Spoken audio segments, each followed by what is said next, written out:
திருச்சிற்றம்பலம். விழிக்குத்துணை திருமென்மலர்பாதங்கள் மெய்மிகுன்றா மொழிக்குத்துணை முருகா எனும் நாமங்கள் முன்பு செய்த பழிக்குத்துணை அவன் பன்னிருதோளும் பயந்ததனை வழிக்குத்துணை வடிவேலும் செங்கோடமும் மயூரமுமே. எல்லாம் வல்ல வழிபடு கடவுளாகிய தண்டமில் கடவுள் தண்டாயுதபாணி கடவுளுடைய திருவருளையும் சிரவையாதீனம் ஆதி குருமுதல்வர் திருப்பெருந்தர் ராமானுசாமியுடைய குருவருளையும் மணமை மொழிகளால் வாழ்த்தி வணங்கி,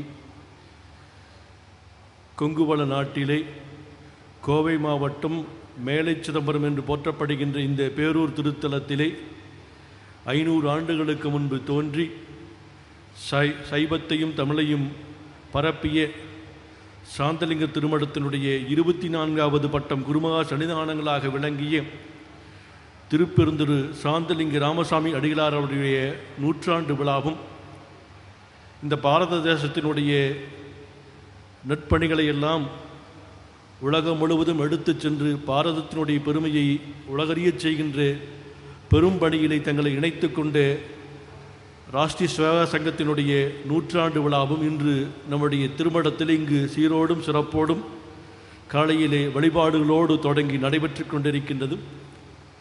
இந்த திருமடத்தினுடைய தற்போதைய 25வது பட்டம் குருமா பாராட்டுதலுக்கும் கழுதகை அன்புக்கும் உரிய குருமகா சன்னிதானங்கள் அவர்களே, இந்த 2 நூற்றாண்டு விழாவினுடைய விழாவிலே இங்கு வருகை புரிந்து சிறப்பித்திருக்கின்ற ராஷ்டிரிய சேவா சங்கத்தினுடைய தற்பொழுதைய தலைவராக வீற்றிருக்கின்ற பாராட்டுக்குரிய மோகன் பகத் அவர்களே, மேடையிலே இருக்கின்ற சான்றோர் பெருமக்களே, கூடியிருக்கின்ற பெரியோர்களே, தாய்மார்களே, அனைவருடைய நல் வாழ்த்துக்களை தெரிவித்துக் கொள்கின்றோம். இந்த மண் செய்த பயனாக பல சான்றோர்களெல்லாம் தோன்றி இந்த மண்ணிலே சைவத்தையும் தமிழையும் பரப்பிய பெருமைக்குரியவாக திகழ்ந்தவர்கள் நம்முடைய 24வது குருமகா சன்னிதானங்களும் அவர்களோடு சமகாலத்திலே இரட்டியர் கொங்கு நாட்டினுடைய சமய துறையிலேயே இரட்டியர் என்று போற்றப்படுகின்ற நம்முடைய சிரவையாதீனத்தினுடைய 3ஆம் குருமகா சன்னிதானங்கள் 108 யானைகளை கொண்டு கஜபூஜை நடத்திய எங்களுடைய குருமகா சன்னிதானங்களுடைய தோழராக விற்றிருந்தவர்கள் நம்முடைய பேரூர் ஆதீனம் குருமகா சன்னிதானங்கள்.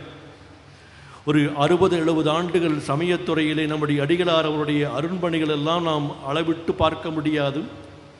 சாதாரண எளிய மக்களுடைய வாழ்விலே சமயத்துறை எடுத்துச் செல்ல வேண்டும், எல்லாரும் வழிபாடு செய்ய வேண்டும் என்கின்ற தத்துவத்தையும் வழிபாட்டு நெறியையும் எளிய மக்களுக்கு எடுத்துச் சென்ற பெருமை நம்முடைய அடிகளாருக்கும் நம்முடைய 2 அடிகளாருக்கும் உண்டு. சரியாக 70 ஆண்டுகளுக்கு முன்பு அவரவர்களே சென்று வழிபாடு செய்ய வேண்டும் என்கின்ற நெறியை தோற்றுவித்தவர்கள் நம்முடைய அடிகளார் அவர்கள். 2 அடிகளார் தோற்றுவித்தார்கள். திருநெறிய தமிழ்நாளை வழிபாடுகளெல்லாம் நடத்த வேண்டும் என்கின்ற ஒரு நோக்கத்தோடு அவர்களெல்லாம் சென்றார்கள். எங்கெல்லாம் திருக்கோயில்கள் இருக்கின்றதோ அந்த திருக்கோயில்களை எல்லாம் அவர்களே திருப்பணிகள் செய்கின்றார்கள்.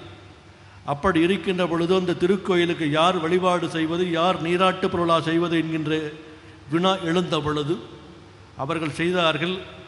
அவர்களே அமர்ந்து அடியார் யாரெல்லாம் திருப்பணியிலே முன்னின்று செய்தார்களோ அந்தந்த மக்களே அந்த வழிபாட்டிலே அமர்ந்து வேள்விகளை செய்து அவர்களே திருக்குடங்களை எல்லாம் ஏந்தி சென்று நீராட்டு பொருளா செய்ய வேண்டும் என்று இந்த சமுதாயத்திலே ஒரு பெரிய மாற்றத்தை ஏற்படுத்திய பெருமை நம்முடைய அடிகளாருக்கு உண்டு. இன்று நம்முடைய திருமடங்களுடைய அருட்பணிகள் எல்லாம் உலகம் முழுவதும் சென்றிருக்கின்றது என்றால் அவர்களுடைய உழைப்பு உழைப்பு உழைப்பு என்று தான் சொல்ல வேண்டும். அந்த தாரக மந்திரத்தினுடைய அடிப்படையாக அமைந்தது. அதுபோல இந்த நாடு சுதந்திரம் அடைந்து 80 ஆண்டுகள் நிறைவு பெறுகின்றது. பாரத நாடு ஒரு 200-300 ஆண்டுகளுக்கு மேல் அடிமைப்பட்டிருந்தது. அடிமைப்பட்டிருந்த பாரதம் சுதந்திரம் பெற்ற பொழுது இந்த பாரத தேசமானது பல்வேறு மொழிகள் இருக்கின்றார்கள், மதங்கள் இருக்கின்றது. வெள்ளையர் இந்த நாட்டை விட்டு செல்லுகின்ற பொழுது இந்த பாரத தேசமானது பிரிந்துவிடும் என்று எண்ணினார்கள். ஆனால் அப்படியல்ல, வேற்றுமையிலும் ஒற்றுமை காணுகின்ற பாரத தேசத்திற்கு உறுதுணையாக இருக்கின்றோம் என்று சரியாக 100 ஆண்டுகளுக்கு முன்பு இந்த RSS என்று சொல்லுகின்ற ராஷ்டிரிய சேவா சங்கமானது தோற்றுவிக்கப்பட்டது. அதனுடைய நோக்கம் இந்துக்கள் ஒன்றுபட வேண்டும், இந்துக்கள் இடையிலே இருக்கின்ற வேற்றுமைகளை களைந்து அவர்கள் ஒற்றுமையாக இருந்து உலகிற்கெல்லாம் வழிகாட்டுகின்ற ஒரு ஆன்மீக நாடாக நம் நாட்டை எடுத்துச் செல்ல வேண்டும் என்கின்ற நோக்கத்தோடு இது தோற்றுவிக்கப்பட்டது. இன்று அவர் உலகத்திலே பார்க்கின்ற பல்வேறு நாடுகளிலே பல்வேறு இடங்களிலே பார்க்கின்ற பொழுது போர் முரசு கொட்டி கொண்டிருக்கின்றது. அச்சத்தோடு மக்களெல்லாம் வாழ்ந்து கொண்டிருக்கின்றார்கள். ஆனால் இந்த தேசமானது தலைநிமிர்ந்து நின்று கொண்டிருக்கின்றது. 150 கோடி மக்கள், பல்வேறு மொழிகள், பல்வேறு கலாச்சாரங்கள், பல்வேறு பழக்க வழக்கங்கள், பல மதங்களுக்குரியதாக இருப்பது நம்முடைய தேசம். இருந்தாலும் கூட இந்த தேசமானது மற்றவர்களுக்கெல்லாம் வழிகாட்டுகின்ற ஒரு தேசமாக இருக்கின்றது என்றால் அதற்கெல்லாம் காரணம், அடிப்படை காரணம் ஆன்மீகம் என்று சொன்னால் அது மிகையாகாது. அதற்கு உறுதுணையாக இருந்து பின்னாலே இருந்து வழிகாட்டுகின்ற அமைப்புத்தான் RSS. எங்கும் தங்களை முன்னிலைப்படுத்தி கொள்ள மாட்டார்கள். யார் தலைவர் என்பது தெரியாது, யார் தொண்டர் என்பது தெரியாது, அவருக்கு பின்னால் யார் இயங்கிக் கொண்டிருக்கின்றீர்கள் என்று தெரியாது. ஆனால் இருந்தாலும் கூட இந்த 150 கோடி மக்களை எல்லாம் ஒருங்கிணைக்கின்ற ஒரு சக்தியாக RSS இருந்து இயக்கிக் கொண்டிருக்கின்றது என்பது மட்டும்தான் தெரியும். ஆனால் அப்படிப்பட்ட சக்தியானது இந்த தேசத்தை இன்று உலகத்திற்கெல்லாம் எடுத்துச் செல்லுகின்ற அந்த RSSலிருந்து தோன்றியவர் தான் இன்றைய பிரதமராக இருக்கின்ற மோடி. இந்த நாட்டை கடந்த 25 ஆண்டுகளாக பல்வேறு பதவிகளிலே அவர் வழிகாட்டி கொண்டிருக்கின்றார்கள். ஒரு முதலமைச்சராக இருந்தார்கள். கடந்த 11 ஆண்டுகளாக இந்த நாட்டினுடைய தலைமை பொறுப்பை ஏற்றிருக்கின்றார்கள். நம் நாட்டினுடைய கலாச்சாரமாக திகழ்ந்து கொண்டிருக்கின்ற யோகாவை உலக யோகா தினமாக அறிவித்து நேற்றைய தினம் முன்தினத்திலே பார்த்தால் பல லட்சம் மக்கள் அந்த யோகா எப்படி செய்ய வேண்டும் என்று செய்கின்ற வகையிலே உலக சாதனை நிகழ்த்திய பெருமைக்குரியவர்களாக திகழ்ந்திருக்கின்றார். அதற்கெல்லாம் காரணமாக இருப்பது இந்த ராஷ்டிரிய சேவா சங்கம் என்று சொன்னால் மிகையாகாது. எப்பொழுதும் இங்கும் அவர்கள் தங்களை முன்னிலைப்படுத்திக் கொள்ள மாட்டார்கள். எல்லாரும் நேற்றைய தினத்திலே இங்கே இருக்கின்ற பெரும் தலைவர்கள் எல்லாம் மதுரையிலே கூடியிருந்தார்கள். 3வது சங்கம் என்று போற்றப்படுகின்ற மதுரையிலே இருந்து நேற்று இரவு 9 மணிக்கு எல்லாரும் நிகழ்ச்சியை முடிந்து அதிகாலையில் தான் வந்தார்கள். இருந்தாலும் கூட இந்த நிகழ்ச்சியிலே கலந்து கொள்ள வேண்டும் என்பதற்காக எல்லாரும் இங்கே வந்திருக்கின்றார்கள். நேற்று தமிழகத்திலே பார்த்தால் ஒரு மிகப்பெரிய மாபெரும் எழுச்சியுடைய முருக பக்தருடைய மாநாடாக நடந்திருப்பது தமிழகத்திலே மாற்றம் ஒன்றே மாறாதது என்பது சொல்வதற்கேற்ப பெரிய ஒரு எழுச்சி மிக்க மாநாடாக 5 லட்சம் மக்கள் கூடிய மாநாடு. எங்கும் பாதுகாப்பில்லை. அத்தனையையும் வழிநடத்தியவர்கள் தொண்டர்கள் என்று பார்த்தால் அது மிகையாகாது. எங்கும் நெருக்கடி இல்லை, எங்கும் யாரையும் தடுக்கவில்லை. அவரவர்களுக்கு இருக்கைக்கு சென்று அவர்களெல்லாம் அமர்ந்திருந்த நிகழ்ச்சியை பார்த்த பொழுது வியப்பாக இருந்தது. அங்கு ஒரு அதிசயம் நிகழ்ந்தது. நேற்று பிற்பகலிலே பார்க்கின்ற பொழுது கடுமையான வெப்பம் இருந்தது. அந்த நிகழ்ச்சி எப்படி நடக்கும், மக்கள் எல்லாம் 3 மணிக்கு வெயிலிலே எப்படி அமர்ந்திருக்கின்றார் என்று எண்ணிக்கொண்டிருக்கின்ற பொழுது இயற்கையானது முருகப்பெருமானுடைய திருவருளாலே குளிர்ச்சி வருந்திய அழகான மழை பொழிந்து கொண்டே இருந்தது. எல்லாரும் அச்சப்பட்டு கொண்டிருந்தார்கள். என்ன நிகழுமோ என்று அச்சப்பட்டு கொண்டிருந்தார்கள்.